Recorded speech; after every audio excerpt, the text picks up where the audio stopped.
is the 10 to 1 podcast with your host, Brad Oman, featuring Ben Conowitz and Nate Laux. And here's the podcast. Hello, friends. Welcome. Welcome. Good to have you. Good to be back. Yeah. What are you doing? NPR's delicious dish over here? Delicious dish. Yeah, it did feel a little. It did feel a little like professional. My sweaty balls. That's enough. Okay. All right. Hey, Brad. If you're going to be so angry, why don't you just talk then? Talk about things. Just tell us what we should talk about. Go ahead. I'm sick of people just telling me how to live my life. Wow. So this is a Saturday Night Live review podcast where we talk about the latest episode of Saturday Night Live. And this week, musical guest 21 Savage and the host Shane Gillis. You know, there's a lot of people that did not like the musical numbers this week, but I wouldn't know what is a good 21 Savage song. So you're not a big listener. I don't know his whole discography. Did you do the song where he was like, I'm gonna do a rap song. I got a big old song, a rap. That's dead on. Yeah. I don't listen. I'm old. I just don't. I don't get it. I'm just old. That's all I have to say about that. I just need some like Puff Daddy or Notorious B.I.G. or Mace. Do you remember Mace? Do you guys remember Mace? I do remember Mace. And the S was a dollar sign in his name. He became a pastor. Did he really? He did. Yeah, Nate, why don't you know this? He got out of the game. Well, I know that Mace exists, but I mean, I didn't know he was a pastor. No, I don't go to his church.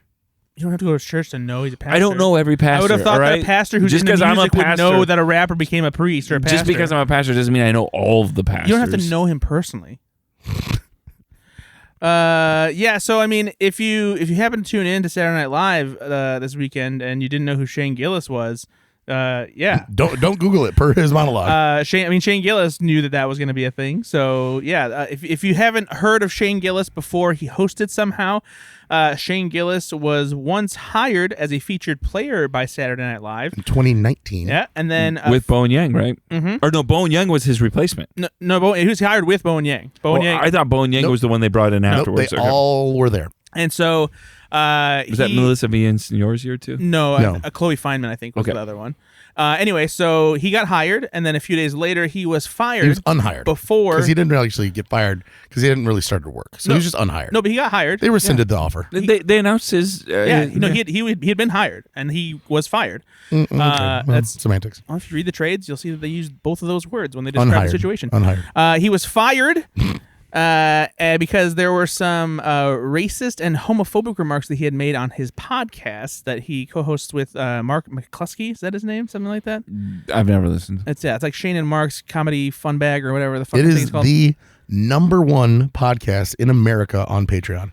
He makes $180,000 a month on that podcast. And now some of that was fueled by the fact that because he was fired by Saturday Night Live for making these remarks. So people get very excited about the cancel culture. He has turned this into a career for sure. Yeah, absolutely. And so having him come back to host, and now that he is a bigger stand-up comedian, he has his own special on Netflix.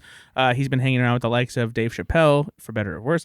And that can only be for worse. And so he hosted Saturday Night Live, which is a big thing. And it's not usually comedians on his level that are getting this kind of gig. It's kind of shocking because he's not a household name. He's not, as big as like Nate Bargatze, as Dave Chappelle, Louis C.K. Like those are people who are at like huge, selling out arenas and stuff like that. And Shane's not quite there. So it was. But they did do. Gerard Carmichael got it, and he's not. Gerard famous. Carmichael is one of those people who I feel like that's a cool one to have on, because like he's very respected among like comedian circles. But I also think like that if we're just talking about like nobody knows who he is level. He's also been in movies. Yeah, but I don't. Do you think though, Shane Gillis, like they brought him in because he is very popular amongst the, let's say, Joe Rogan group? Oh, for right? sure, yeah. And so bring him in because that is the demographic we don't have really strong right now. So do you think it was a little bit strategic for bringing in a different type of audience? Yeah. I mean, they're not dumb. They want more eyeballs. This is a good move if you are trying to get more eyeballs, no matter what it says about or at least different hiring. eyeballs anyway. He is a successful comedian. He's making a living. The idea that we all need to remember, obviously, is you have your base people of like my friend Liz. She will watch SNL every week until the day she dies. She's an SNL fan. SNL is not marketing to her, right? They should be marketing to the Joe Rogan crowd because, again, there's nobody watching already. So that's more eyeballs because you got this base level that always watches. So how do we get more? So they used to do it. I think they used to do it a lot more through musical guests. Remember when BTS was on? Yeah. There was an enormous ratings bonanza for SNL because they got the most popular band in the world to be on. I mean, anytime Taylor Swift's on, anytime these larger musical acts are on, or different musical acts. POD. Definitely. POD. Has POD ever been on us now? Probably not. It had to have been. I don't know. Back in the early 2000s, they were pretty big. Yeah. Was Creed ever on? Oh, yeah, 100%. Oh, I'm sure Creed was on. Definitely on. Hey, listen, I don't know. mean, Creed should have been a multi-guest. I mean, Once a year for about 3 years. They were awesome. Can you take me higher? Okay. you can't not do it. Cannot do it. So anyway, this is episode what of season 48? Yep, sure is. Hey, by the way, I did just look it up thanks to snlarchives.net. Creed was on November 17th, 2001. Once. There you go. Guess who hosted then? Wait, say the date again. November 17th, 2001. Tobey Maguire. John Goodman. That's a good guess. What? John Goodman. No. Ashton Kutcher. Yeah, there you go. That kind of group of Topher Grace. Ashton Kutcher was the comedy Tobey Maguire at the time. Yeah. The comedy Tobey Maguire? Yeah. Okay, fair enough. Oh, good. Anyway, this has been fun. Well, that's the episode. Thanks so much for listening. Well, let's get into the show. We start off with our favorite, a political cold open. Yeah, Trump Victory Party cold open. Senators Tim Scott, James Risch, Lindsey Graham, and Marco Rubio, played by Devin Walker, Mikey Day, James Austin Johnson, and Marcelo Hernandez, discussed Donald Trump over a meal. Let me say this. We talk about these cold opens often, about the political cold open, and we just need to kind of sit in there and deal with it because that's what it's going to be until forever. And we're not always a huge fan of it, not because we don't like political sketches, because they're just often pretty lazy. And I think all three of us agree it is the first foot forward for viewers. And oftentimes the cold open is the worst sketch all night. Right. And so let me give a compliment to the sketch because there's one thing I want to say is nice sets. It was short. It was a great premise. I liked the premise of the sketch. I think there was humor to be found. I will agree. I know you're making a face, Brad. I thought it was poor execution, but the idea of all of the bad things Trump has said about this group of survivor, these senators that are cowards that, but all the things that he has said poorly, and then they're like, no, but he's the greatest president ever. There's humor in there. There is humor in there. It just was, it was stilted. It wasn't one of those things where we say you can't just repeat what they say, right? But in this type of sketch, you can, because that's where it's impactful. Didn't he really honestly say that you're a piece of shit? Yeah, he told me verbatim. Called me a piece of shit. See, for me, why this didn't work for me on that level though is because it would be an amusing premise if this didn't actually happen. For me, this was one of those things where this is such a sad state of affairs because these are actual politicians who have been completely ridiculed and just skewered by Donald Trump, and then they come back and lick his boots and kiss his ass and suck his toes and all these fucking things. And now but you're supposed to laugh at it, but I just feel sad because that's just what's happening. They're not really doing a sketch. They're just repeating what has happened, which is what they do a lot with political humor. I think this is different though, because instead of just getting up there and impersonating Tim Scott and saying the things he said, this is taking the things that Donald Trump had said about them verbatim, and then the punchline is then that they're obviously still licking boots. Yeah, but there's something to be said. But that's my point though, is that's what they're actually doing in real life. So it's not funny to me. It's annoying. What I think would have made it again, we're idiots. We need to put that out there. We're not writers for SNL. Every writer on SNL, whether you were there for an episode or longer, smarter than us. But what I would have liked to have seen more is a little bit more awkwardness in there. Do you remember when Will Ferrell did a sketch with a family sitting around the table and you could hear the oh yeah it was such a funny premise. It was really a patient sketch. I would have done something a little probably more in that line where they're afraid to say it, but then they say it and they all experience the same thing, so you're all getting bullied by the same thing. There is that non-pause in this sketch where they didn't give it much time to breathe. But the nice thing about that one sketch is the pause, you still had something to focus on, right? There was still something going on. Tension building. The pause in this looked like nobody knew their lines to me. Like it just didn't seem. Well, thankfully that didn't happen throughout the rest of the night. Yeah, it was. Just, perfect execution the whole way through. And this isn't really a Shane Gillis thing. This has been the fact for a lot of the episodes this season for me. Like there's just been some stilted, just not really good choreographed type of sketches, in my opinion. So. Some of that I think is a Gillis problem though, because the host can totally throw off the rhythm. Yeah. Also, you have to remember, this guy was hired imagine you're hired as a feature performer, right? And then you don't get the job, right? So it means you have no practice. And then 5 years later, you're the same level of sketch performer that you were going to be as a featured player. Now, imagine you're a featured player and you're asked to host the very first week. Yep. That's what they did with Shane Gillis. And of course, he's not ready to host because he's not a sketch performer whatsoever. He's got no experience. But Nate Bargatze has even, he was still pretty stilted here and there, but not as bad as but Shane I felt Gillis. like Bargatze did a little better job. But all right, let's move on to Shane Gillis' stand-up monologue, written by Shane Gillis. Host Shane Gillis does stand-up about coaching sports, his family, and owning a coffee shop. He brought in, if anybody has listened to his latest Netflix special, there was some things in there that he brought in, particularly the Down syndrome bits are in his Netflix special. So you can comedians do this often. You can do one, I thought that would get a bigger laugh. You can do one of those. Not 4? You can't keep doing it because any more than that, and it just starts to look a bit panicky. It reeks of sadness. Yeah. And it can almost come across insulting to the audience. I will say, I looked at the r/live from New York on SNL or on Reddit, and from Redditor Fortuna get this right. Dead said they were at the actual taping, and they said, so this is the one time I've been to a taping of SNL, so I don't have an in-person audiences to compare it to. However, I've been to stand-up and improv shows in LA and New York City, and even been in audiences for sitcoms, comedy specials, and Conan. My impression of the audience last night was that they were not particularly responsive at all. The cold open was pretty much dead silent. The monologue was scattershot. He was legitimately responding to the live audience when he said he thought it wasn't going well. The rest of the show had highs and lows in terms of laughter.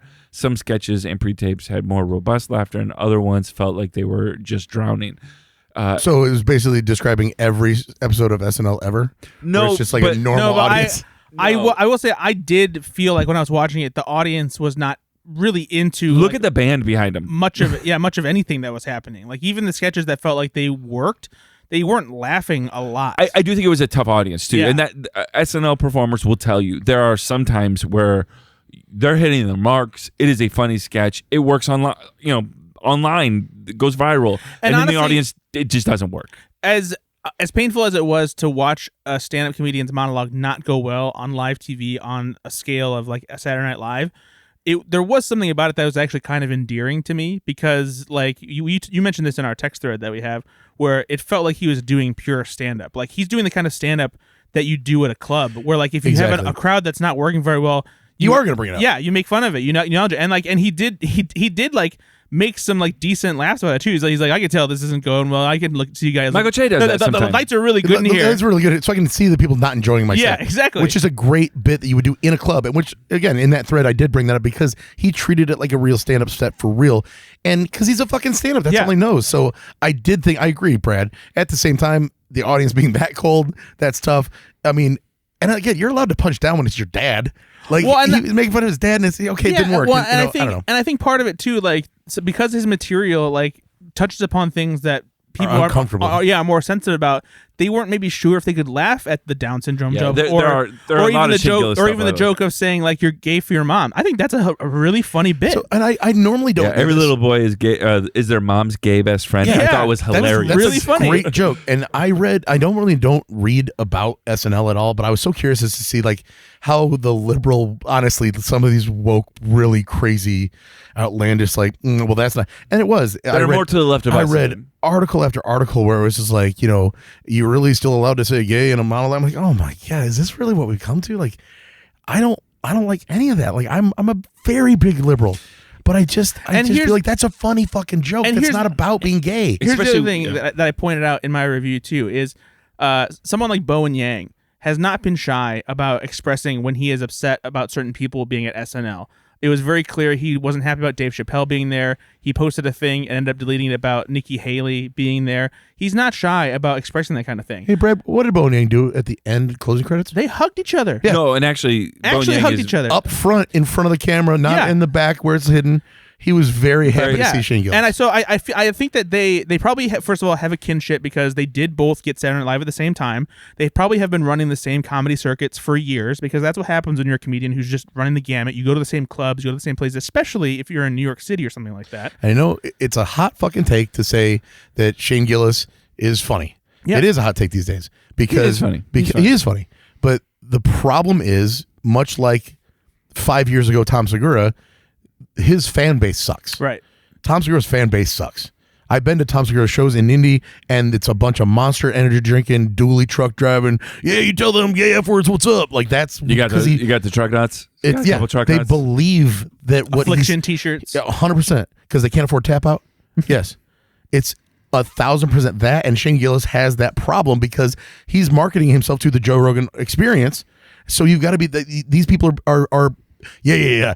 Make fun of them R words, but he's not. If you watch the fucking stand up and you pay attention to it, it's a lot more nuanced. You know, he loves his uncle. He loves obviously loves. Of course, and he's literally been a coach of the Special Olympics. Yeah. He's not doing that to make fun of him. What are you, a moron? You think that people do that? And that's too is the jokes he makes, quote unquote, about people with Down syndrome. They're not jokes like at their expense. It's about the practicalities of like what they have to deal with. Like that joke about how like the restaurant where they employ Down syndrome people. He's like, that they're just bringing out apple juice for everybody. We still haven't figured out how to stop that. Also, he's got a joke in his Netflix special where he says that I don't know. I've been around a lot of people with Down syndrome, and they love two things: it's women and John Cena. Now it's a very good fucking joke. And it's not punching down because it's a generalization, of course.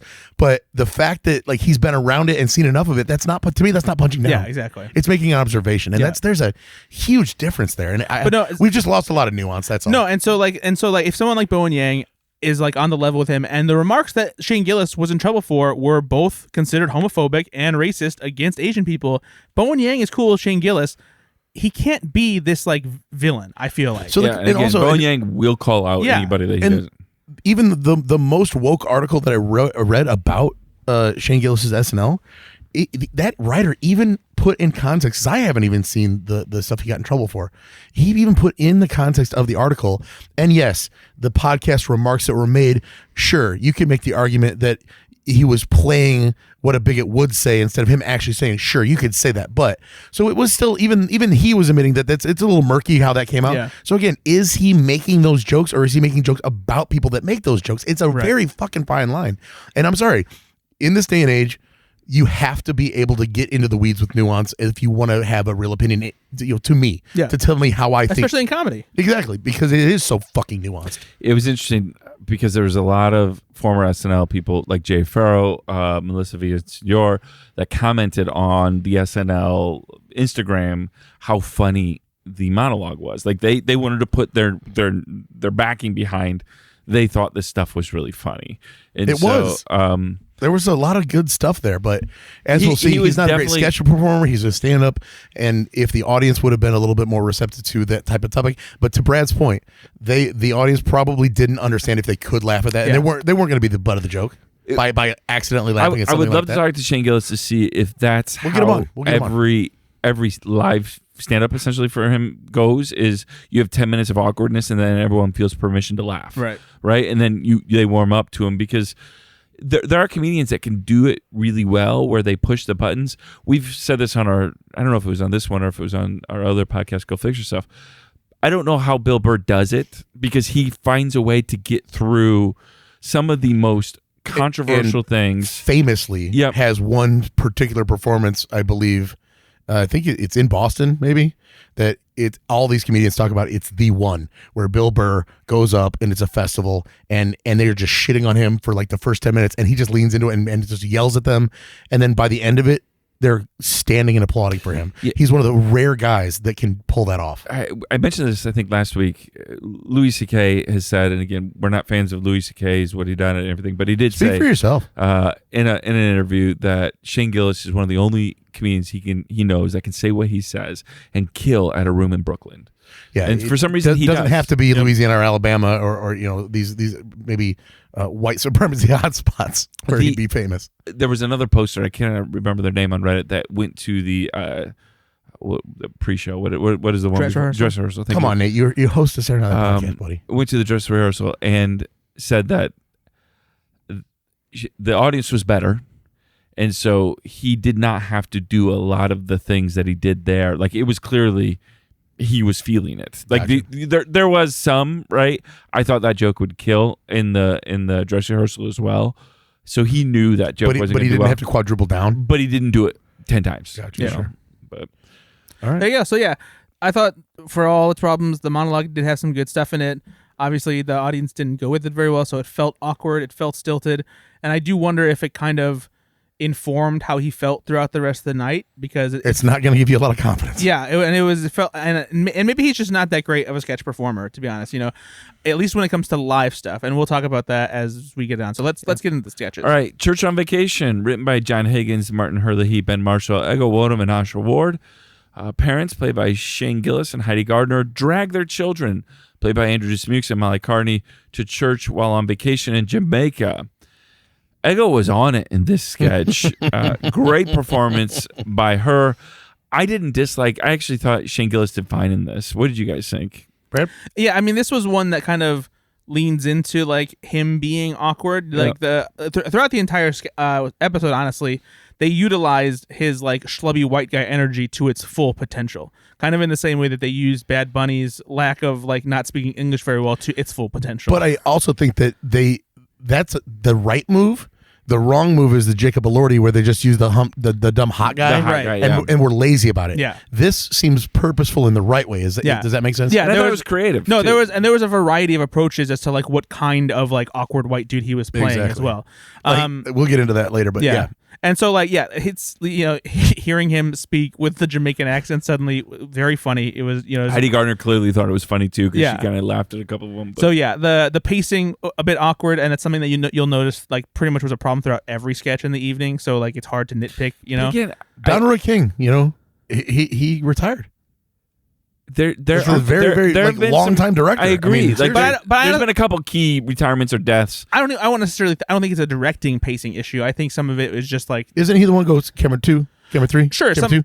Isn't that him? Yeah, but that's not the only pacing problem in the sketch. It's not a lot of these all season though we've noticed episode long though, like wrong cues on the cameras. Of course, but I'm talking about Brad? I'm talking about line delivery. No, I know. I'm talking about that like comedic pacing. Whose turn is it? Right, exactly. Yeah.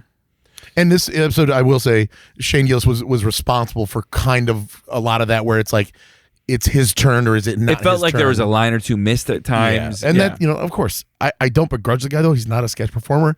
I will say that because based on the monologue, he tried. Probably a little nervous. But I will begrudge him a little bit though, because like if he got hired for Saturday Night Live, then he should have some chops. I think that his problem lies in live sketch comedy, because the pre-tapes, he's very good in the pre-tapes. I said it before though. You would not have your feature performer have that much screen time with that much going on in an episode. So I don't begrudge him, because you would not have a guy that barely joined SNL headlining, which is what they basically have him do. Sure, but at the same time, like they've had plenty of like younger up and coming actors who there's actors, not stand up. No, I know, but they haven't done live sketch comedy before, and that's different than anything. If you're a movie star, if you're a TV star, and you don't do something live, it's still different. I think there's just a huge difference between somebody who has only come from a stand up background like him and anybody who's ever acted at all, be it stage or movie or I'm TV. sure he's done some sketch comedy stuff. Still. Oh no, he's done a ton on YouTube, but it's all pre-recorded. That's stuff. the thing. It's live, not stuff. live. Yeah, exactly. Yeah. Moving on, Rock Bottom Kings, a sports betting app, advertises a new gambling feature. The sketch features Kenan Thompson, Marcelo Hernandez, and Shane Gillis. The ad feels right to me. The execution of the pre-tape was very good. This seems like an ad that you would see, which is always nice when they can find enough mimicry there to feel like an actual commercial or ad. My issue with this is there was no escalation in the pre-tape. It doesn't go anywhere. And so I didn't dislike the premise, and there were some funny things there, but they gave it away early, and then did more of the same kind of and stuff. Everyone was like, there was no escalation, like not just in the joke or like how it evolved, but also among each of the people in the commercial. Like you would think that maybe one of them would get more intense or like desperate or start to feel bad for the friend or something. But because they had such a good setup of how that really goes in a commercial, they locked that in and kept it. And that's the mistake. I almost feel like they could have like spiced it up by having one of them be like a celebrity, because you always see fucking Jamie Foxx and Kevin Hart and Lou Ferrigno. I don't know if he's actually doing, but they're always doing. But those, especially those celebrities that aren't working as much anymore, but still have the recognizable name, right? The Lou Ferrigno type of people, right? Pauly Shore. They don't have enough time, resources to do this, but I always like the idea that you could cut from that to like a guy that is actually on the app, like in his front yard watching his buddy, and like she's walking out and he's like praying, like if she gets in the car, I fucking win my parlay, and I'm like she gets in the car and drives away, and he's upset, and your buddy's like, that's the kind of escalation I wanted to see. Yeah, it is. I like the premise, just not escalation, and I do think the execution, the feel of this sketch was good. Yeah. Just no escalation. Yeah, good production value. All right, HR meeting written by Mike DeCenzo, John Higgins, Martin Herlihy, Ben Marshall, and Jake Nordwin. I guess we know why we don't have a Please Don't Destroy sketch this week, because those guys were busy writing other sketches. Two HR representatives, played by Chloe Feynman and Bowen Yang, hold a meeting about workplace relationships. The sketch also features Chloe Trost as Laurel, Ego Wodum as Carly, Kenan Thompson as Eric, Michael Longfellow as Clark, Andrew Smix as Robert, Sarah Sherman, Puggy Johnson, Heidi Gardner, and Marcelo Hernandez. Thirst Trap, Marcelo Hernandez's booty khakis. I didn't expect you to be wearing those tonight, Ben, but I'm glad you have them on. You know what? It's from the Hernandez collection, and they're made for smaller people though. So my thighs are bursting out of them. Brad, you and I did not read your review. I try not to read it beforehand. And I do try to read it. I just tried not to read it at all. Yeah. I actually thought Shane Gillis was really good in this sketch. I thought he was funny. And I think this is one of those sketches where his natural energy, as far as like just how he speaks and stuff like that, works for this kind of character. Yeah, because it's supposed to be kind of an awkward conversation. Yep. So yeah, it definitely worked in his favor in this sketch. And then the like wheels turning type of thing. Well, so then if I do this, then hold on now. I just thought it was really good. He did really well in that kind of character. So it'll reset next year. It's like, no, there's no resetting. That's like, but yeah, like can I bank them? Can I use them? Can I buy them from him? Like it was all great. Because of his condition. I'm sorry guys. I really thought this was great. I laughed hard. I did too. I thought it was pretty amusing. I liked the premise a lot, but this was one of those where I felt like even though Gillis works better in this for this kind of sketch and the character he was playing, because it still felt overall stilted, it didn't land for me quite as firmly, even though I still enjoyed it. Like I liked it, but the entire night honestly was, whenever there was a great sketch, I was just like, it's just held back because like Shane's not the best sketch performer, at least in the live sketches. I thought that was good. I thought he was fine. It didn't take me out of it. I thought it was really good, and actually I laughed at Shane Gillis more in this sketch than I think. So they except for one pre-tape. Yeah, but it resets at the end of the year. This is really good. All right, moving on. Trump Sneakers, written by Mikey Day, Streeter Seidel. A struggling man, played by Shane Gillis, sees a turnaround in his life after being gifted a pair of magical sneakers from Donald Trump. The cast also features Kenan Thompson, Mikey Day, Devin Walker, Andrew Smukes, Sarah Sherman, and James Austin Johnson. If you have not been paying attention, there was actually Trump sneakers that were put together. Kudos to those who designed these very, very quickly and got them in a sketch because they looked good. I think maybe they just bought a pair. I hope not. I hope not. I don't think they would. But some asshole paid $9,000 for a pair. What? Yep. Shane Gillis has a pretty famous Trump impression, so he was able to do it here. He does it. My assumption is this is why the sketches exist. Shane Gillis is actually a pretty skilled impressionist. Well, I'm willing to bet this is probably why he was hired at the time, because he was hired before James Austin Johnson came around, and the only Trump they had was Alec Baldwin. And so I would imagine that they were hoping that he could be their Trump, and then obviously that went to hell, so they needed to find somebody, and that's where James Austin. So he's going to host, and he's going to break out that Trump impression because it's a pretty good one. I did like seeing James Austin Johnson and him head to head because it does show you two very talented impersonators and their different takes on the James Austin Johnson is better. He is. He has the James Austin Johnson's is more cartoonish, and he has a lot more of the subtle traits. That's the thing. His subtleties like the way he does filler conversations and the breathe in thing that Donald Trump does. But I do appreciate Gillis's though because Gillis's feels a little more grounded and a little more realistic. It sounds kind of more like him. Yeah. But again, that's not necessarily a good thing when you're doing an impression. There is almost a level where it can almost become too good. Well, when I saw this, I was like, "Oh yeah, his isn't as good as James Austin Johnson," but I just meant it's just not as pointed. Yeah, there's just not. It's not as funny. Yeah, I like the premise of this though. The idea that because Donald Trump is that guy, right? Oh yeah, he is all about claiming things that he doesn't earn, and that the sneakers essentially turn you into this. That was a 2-hour lovemaking session. The only reason we're not going again is because you're tired. Yeah, no, good stuff. This was hilarious. Like, doing a riff on Like Mike with these magic shoes was perfect. It was good, and then the fact that he starts slowly looking like Trump and everything too. It worked out really well. This was a very well done sketch. What did you guys think of bringing the Biden stuff in there? I thought the Velcro shoes was really funny, honestly. You didn't need it, and I feel like they did it just to be like, no, we'll make fun of Biden too. And here's Mikey Day's shitty Joe Biden impression. Yeah, Mikey Day's. It's bad. It was Especially when you do a pre-tape. It was 5 seconds long though, and it didn't bother me. Does James Austin Johnson not have a? It bothered me because it was the end, and you didn't need it. Oh sure. Does James Austin Johnson have a Biden? Sure, I think he did. Yeah, he did Biden when I saw him do stand up in Chicago, and it's good. So if you've got a pre-tape, you can have him do both, right? But you want the same person who's going to do it live and on pre-tape. So like Mikey Day is clearly their person now. So get what you get. All right, get what you get. Moving it's better on. than my Biden. What? Give me your Biden. I'm Joe Biden. Ah, jeez. Oh yeah, no. Yeah, see, I told you. Doing about as good at jokes too. All right. What?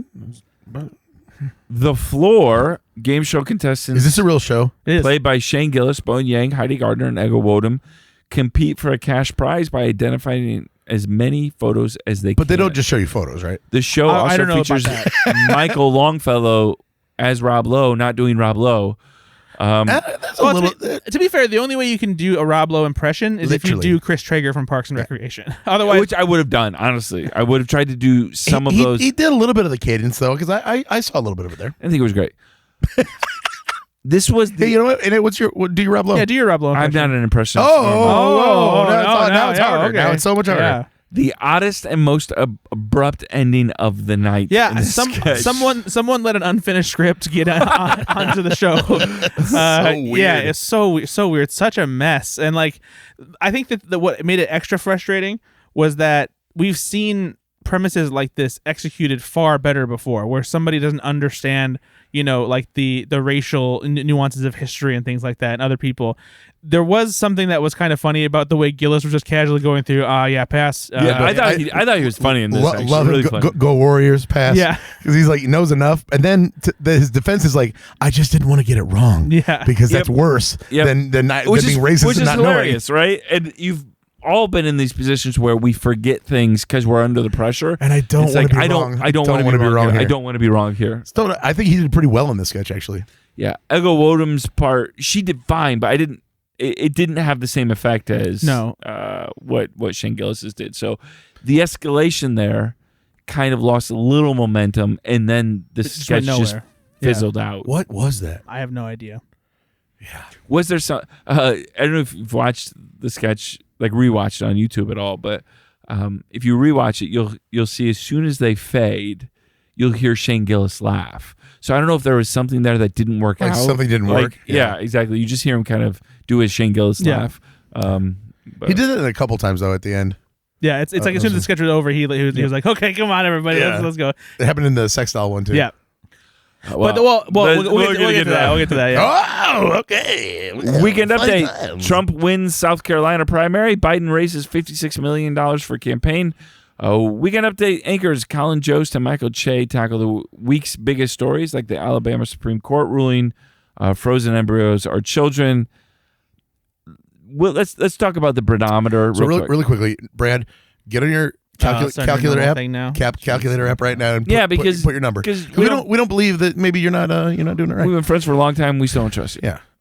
So the Breadometer is yes, there is influence by how good the Weekend Update bit is, but it's more about, do Colin Jost and Michael J have that little unsaid vibe connection? Are they having a good time with each other? And a lot of times, said connection where they kind of make little jokes to each other. That's the Breadometer. The higher the number, the more likely they were really goofing around and having a good time with each other. And I think that they goofed around and had a good time with each other a lot this episode. Oh, really? I didn't. I was gonna go 55%. Whoa, really? Mm-hmm. They directly talked to each other a couple times. Yeah, but it was fine. I'm going 80. All right. What do you got, Brad? And survey says 75. See, I didn't like this Weekend Update. I didn't think it was great. Oh, I didn't think the Weekend Update overall was great, but they did have moments where they did directly interact with each other. It wasn't like a riot or anything like that, but they were definitely talking. There was definitely interaction. And then there was some interaction, but I didn't think it was great. Colin telling that racist joke basically that definitely Michael J wrote. The Back History Month graphic in Colin was hilarious. That was great. That was the one thing. That was the one thing that I thought, oh, that's a great little bit. That's going to go on the Breadometer. It's going to move that up a little bit, but I didn't think it was much better than 50%. So, well, you need to know Brad a little bit more. So what did you guys think? I'm always wrong on this. Yeah, you went over. Oh my God. So I won. So it's not Price is Right rules. Yeah, it is. Oh, it has been. It always has been. Okay. So what did you guys actually think of the jokes and the structure of the Weekend Update? I thought it was okay. I didn't think that the guests at the desk were particularly. We're gonna get to those, yeah. Yeah. But yeah, we'll talk about that here in a second. But yeah, the jokes themselves. I didn't think we're great. We're fine. Not super memorable. I think it's one of the worst, honestly, for me for the season. I don't know if it was the worst. I laughed, but I just there just wasn't a lot of good stuff in my opinion, and then it was made worse by the bits. So Weekend Update bit, a frozen embryo from Alabama. A frozen embryo from Alabama, played by Marcelo Hernandez, stops by Weekend Update to discuss the state's Supreme Court's recent ruling. So essentially, Alabama is going to ban IVF treatment, all of the stuff, because they believe an embryo is a life. And so you cannot discard a life. So then IVF is out, all these kind of things. I love Marcelo Hernandez. I love him. I think he's a fantastic cast member. His stand-up is wonderful. But this would have been better, in my opinion, with Sarah Sherman. And maybe even a super dry Michael Longfellow would have been really good here. See, I didn't think I was thinking. The Michael Longfellow is the guy that is really doing well with the big, bold character work. I don't know if this, for me, fit his the Marcelo Hernandez personality well.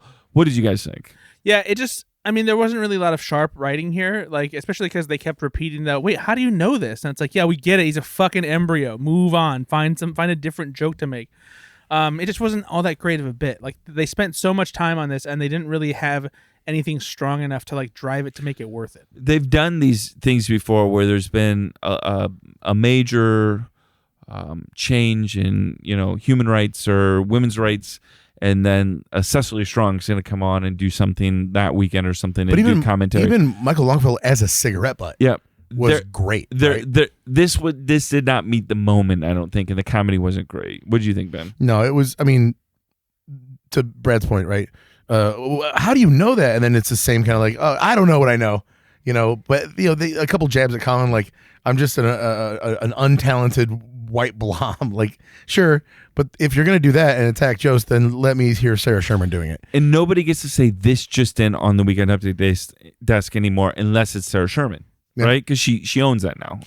She owns that now. This just in. Of the two, this is by far the worst one, because I actually like the Truman Capote one. All right, let's move on then. Weekend Update bit, Truman Capote on Women's History Month, written by Allison Gates, Will Steven, and Ken Sublett. Truman Capote, played by Bowen Yang, stops by a Weekend Update to commemorate Women's History Month. You've said this many times, Ben. Boy, here we go. That women are like kombucha, full of yeast and technically alive. So it was nice to see that actually work into the sketch. I really think that it just worked. Like, he I don't know why. So he brings up Amelia Earhart, and he just goes, "Look at that hat." And then by the third one, he's like, look at that hat. That got me. Like just the fact that they all had hats on, and then he's just making these outlandish because like Betsy Ross because she can only count to 13. They're really funny jokes. There was a lot of people that said, obviously this is a very dated impression, Truman Capote. But apparently Ryan Murphy's doing something. Yeah, with no, Truman it's Capote right top. now. Yeah, top right now because it's from the show Feud. It's like Capote versus like the Swans or something like that. Yeah. And so like it's literally about some people didn't realize that actually Truman Capote is actually having a cultural moment, right? Yeah. So if you're not worldly enough to know that and then start shitting on it without actually looking up if you're right or wrong, like I don't have room Welcome for to you. the internet. And also, guess what? Sometimes you can do fucking random impressions of people who aren't like in the news or anything right now. I fucking think grow up. Clearly Truman Capote has a very real thing, where he shit on women, and so He was just a very catty individual in general. But like watching Bo and Yang work like this was great. I thought it was very funny. He was having fun too. What did you think of it, Brad? Yeah, no, his impression of Capote is great. He was having fun. He was enjoying it. I didn't necessarily think it was the strongest bit to do at the desk, but I would definitely love to see Bo and Yang playing Truman Capote again if given the opportunity. I wouldn't be upset about it. Eleanor Roosevelt pushed him down. The audience didn't laugh because it's too soon for that joke. Like that's the kind of so going back to this audience. Really? You're not going to laugh at that? That's a funny fucking joke. There's the ability to be a little bit of Stefan in here, too, where you're continuing to bring up pictures and Truman Capote gets to kind of riff on them, right? Or like something there where it can be recurring, I think, like you said, Brad, where Bo and Yang brings this character back and riffs on even contemporary pictures and things like that. I think it was great. I would watch it again. All right, moving on. Gump, written by Mikey Day, John Higgins, Martin Herlihy, Ben Marshall, and Streeter Seidel. Those episodes are Troy Boys. Busy bees. Former students, played by Shane Gillis, Mikey Day, Andrew Smukes, Chloe Feynman, Heidi Gardner, and James Austin Johnson, are attending a high school reunion. I like that they connected it to this idea that like Shane Gillis is a character from the movie. He's the one that was driving the truck. I also like that we all have friends that clearly peaked in high school and are living. Why are you looking red at me? No reason. Peaked in high school and still going up, baby. But I thought it was fine. I didn't think it was great. You know what this sketch does? It shows you how much people still remember the nuances of a movie that came out in 1994. For sure. Because the Lieutenant Dan stuff hit, the Jenny stuff hit, the Mama stuff, the Bubba's, it all hit. Yeah. That's the mark, honestly. You of lose the joke after a while, right? You lose it, or a 20-year-old audience doesn't understand that. But man, when come on, man, stand up. That was I laughed knowing what was coming. I laughed really hard at that. It was still a little stilted for me at times. Like and it was mostly Gillis's fault. He can't help but just read straight from the cue card, and it was really frustrating. It's too bad because he does well in it. Like like when he actually can feel a little more comfortable, he does well in this role. But agreed, he didn't read it real well. Yeah, it didn't nail it, but it didn't really take it out of there too much for me though. I still enjoyed it a lot. Now, Ben, how would you feel if Heidi Gardner gave you an award that you peaked in high school? I would take that award and sniff it a lot. Huh. Okay, just joking. I would accept. All right. Moving on. Fugliana, written by Mike DeCenzo, Jake Norwin, Sarah Sherman, and Asha Ward. A commercial advertises an average-looking sex doll. And I'm sorry. Sorry, I'm going to interrupt. You just brought up Heidi Gardner. She shouldn't have been in this sketch. You can't make her look. All right.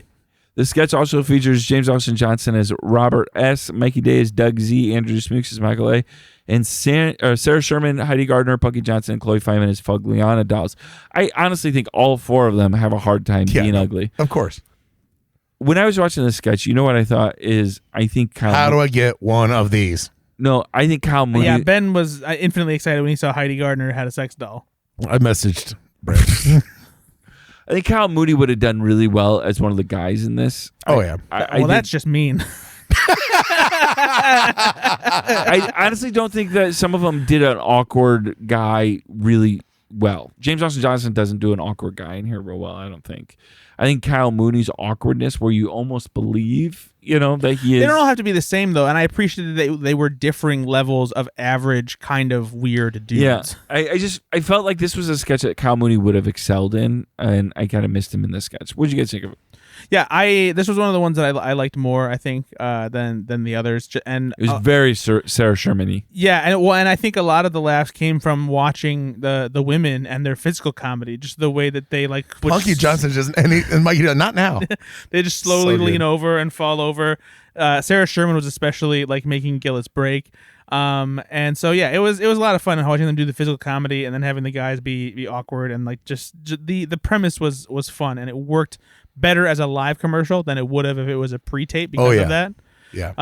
But I do wonder. So what do you guys think at the very end? It was the last line planned. Yeah, when Sarah Sherman did. I don't think Gillis knew. I don't think it was. But planned. I think it was planned. But I don't think Gillis knew that it was going to happen. There was a surprise there for him. Did she talk normally? Yeah. Well, she says what did she say? It's like she's like, oh, that's weird or something like that. And he's like, oh. Yeah. Like you were supposed to talk. Yeah. Yeah. Definitely like a pre-planned thing for her to do to him. And they were having fun. Again, yeah, for sure. Sarah Sherman gives, I think, a big hug at the end too. They seem to get along fairly well. Yeah, I liked it. I thought it was really funny because that was genuine surprise on his face for sure. Yeah, I liked it. All right, moving on. They're listening. A group of friends played by Shane Gillis, Heidi Gardner, Sarah Sherman, Devin Walker, and Andrew Dismukes discuss how technology listens to them.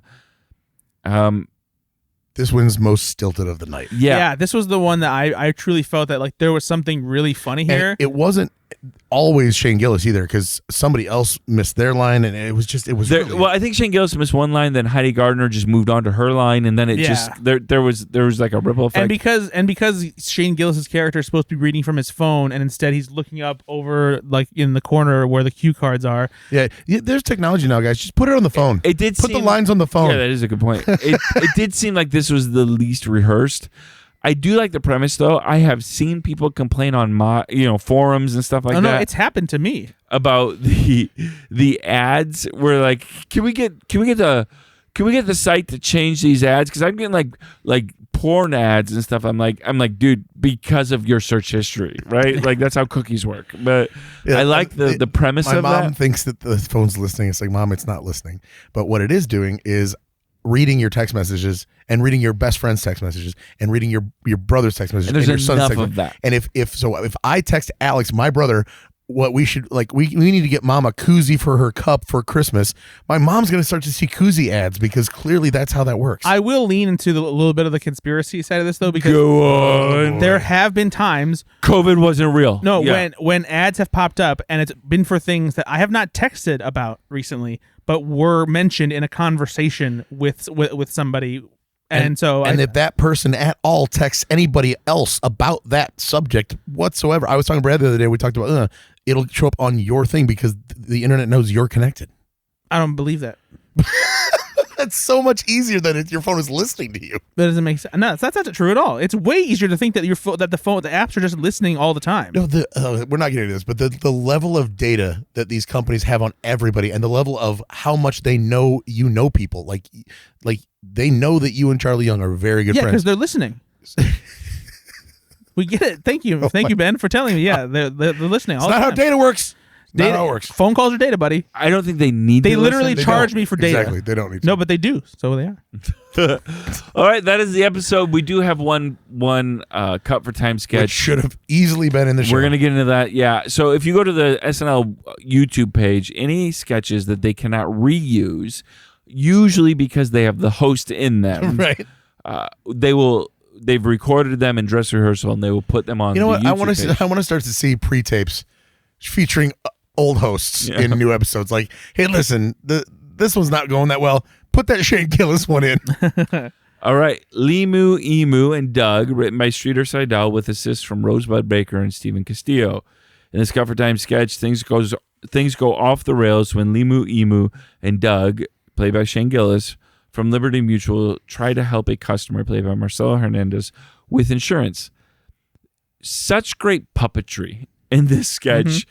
It was so genius. Good. It was so hilarious. Good. I could have done. It's only like a 2-minute sketch. It literally could have fit exactly in the slot that the Rock Bottom Kings one does, and I don't know why you don't replace that one with this one. It is honestly one of the funniest sketches I think I've seen all year. It is all season. It is really fun, and it's not like it got pulled because they didn't they got pushback from the lawyers about Liberty Mutual because they put it online. Yeah, so it's still out there. So we know that because originally I thought, oh, this is really, it's like the Safe Light commercial from when and that one is gone Beck now. Bennett did that. That was horrible. Also hilarious. Yep. I get it, right? But maybe they, dump it online, but don't make it part of the show so we don't get backlash again. No way. I don't know. I do wonder what the decision making was here because it's very funny. It's like this dark. If you haven't seen it, go online right now. Check it out. It's hilarious. Riffing on Training Day. And it is and only like corrupt 2 cops. minutes, isn't it? Yeah, Yeah, it seriously is just 2 minutes It's long. so funny. The poster that I talked about earlier on the subreddit, that's no subreddit, did talk about at the end the director or whoever it was directing the sketches was panicking about getting this last sketch done, their listening sketch. But that might just be always the last sketch. Sure. The director doing Gotta get that. it buttoned I don't up know. so we can go to Good Nights. But yeah, Because and again, the Good Nights normally, if it goes a little bit short, then you can fill. It's like I thank my mom, and the music cut in, and they were cutting him off because he was about to say thank you to the cast and crew. He got to thank 21 Savage and the two other people. Also, you know what's weird? So I only noticed this because I went and looked up to see if you could see more of the Good Nights afterwards to see what happened between Bowen and Shane because I saw that they were getting ready to go towards each other but here in our neck of the woods, the affiliate I think cuts in sooner to start whatever show comes after SNL, even if the Good Nights, like the credits on SNL, aren't finished, because there were videos online that did actually show Shane and Bowen hugging. So it obviously played longer somewhere else. I watched it on Peacock, and they did hug there. So the affiliate definitely cuts in on on live then, so which is really nice. So fuck you, NBC. Yeah, because I didn't have to look that up online at all. I saw it. I watched it live, so I saw him cut out. But I did end up seeing because I wanted to see. I want the tea, right? Did you go which back? cast members? I think I saw it on the Twitter. That's now Twitter page puts it on there. Yeah, just watch it on Peacock. I watched it live on Peacock. I watched it live on NBC. I watched the recorded on my YouTube TV. So Ben wins again. So all right, that's the episode. Let's get into our MVP. MVP and favorite sketch of the night. Yeah, who would you guys say? Tell me, Nate. I honestly don't have one. I wasn't sure who to go with. Tell me, Nate. I'm gonna go with. Tell me, Nate. Wow. Okay. No, it was really hard for me because I didn't think there was a ton of standout for me, but I'm gonna go with. It's Sarah Sherman. Sarah Sherman. That's exactly what I was gonna go with. It's Sarah Sherman. It was Sarah Sherman or James Austin Johnson, but James Austin Johnson just was in a decent amount of sketches. I don't think he had any standout. It's things. Sarah Sherman. It's Sarah Sherman's role in the Fogliana sketch was really, really good. I thought she did really well there, so I'm gonna go with her. Ego Wodum had a pretty good. Ego Wodum had a pretty good night too. Yeah, I guess it was Sarah Sherman. You can make fun of me. Yeah, it was Sarah Sherman. But don't you think Ego had a pretty good night? Sure. Okay. Best sketch of the night. Can we do the Cut for Time sketch? No, for me it was Trump Shoes.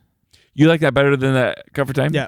Oh no, I think the Cut for Time. Just a bit. I thought the Cut for Time one was genius. I loved the premise of it. Just a bit. I thought it was great. What would you say? Cut for Time, Ben? Yeah, I mean the Cut for Time one is hilarious. But if it had to be a live sketch, I mean I still think the Gump one was great. I thought it was really unexpected that they would do a Forrest Gump sketch. Trump Shoes better. I think that's I said live, right? I said if it had to be live. It doesn't have to be live. It just has to be one of the normal sketches. I know, but I just said out We've loud. never ever said it had to be live though. So why would you make that stipulation? I have talked about that before. No, it was a pre-tape, and then I go, yeah, but as far as the live sketches, I like this one the best, and we've definitely talked like that. Yeah, but whenever you pick your best, it can be a pre-tape or a live. It's the Cut for Time is the best, and then my second favorite one is the live Gump one. But you didn't have to specify like that. Sure, we're picking live sketches. But I didn't think there was. Was there a terrible sketch? Yes. Which one? The Floor. Yeah, that wasn't good. You know what? I do think there was some funny bits. I thought Shane Gillis' bits about the black stuff, not like recognizing the black that. history, Was funny. And Rock Bottom Kings was pretty bad too. That was fun, but it wasn't terrible. I think that the worst one was the listening one. It was no, because that one was like that. The sketch wasn't terrible. It was just executed poorly. I didn't really laugh. I laughed. Yeah, I laughed. Just because you think they're actually listening, though. No, just because I think that the idea of it being a Green Bay Packers butt plug that plays the team's fight song. I will say funny. when that song started playing and I saw where it was going, I did start laughing. Yeah, that was pretty good. That's funny. All right, that's the episode. We'd love to hear from you. Comment on this post where we posted on our Twitter and our Facebook page. Let us know what your favorite sketch of the night was and your MVP because we always enjoy reading those. We're in the first of 3 episodes. Brad, who is our next host and guest on the?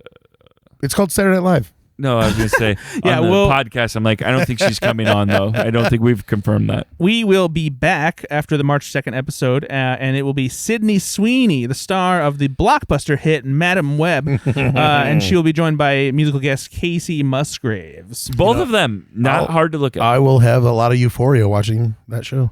And then we've got another new episode Gross, after that. Ben.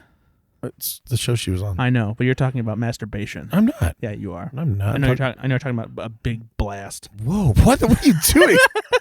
What are you doing? It's a big. And then we got another new episode after that. Who is it?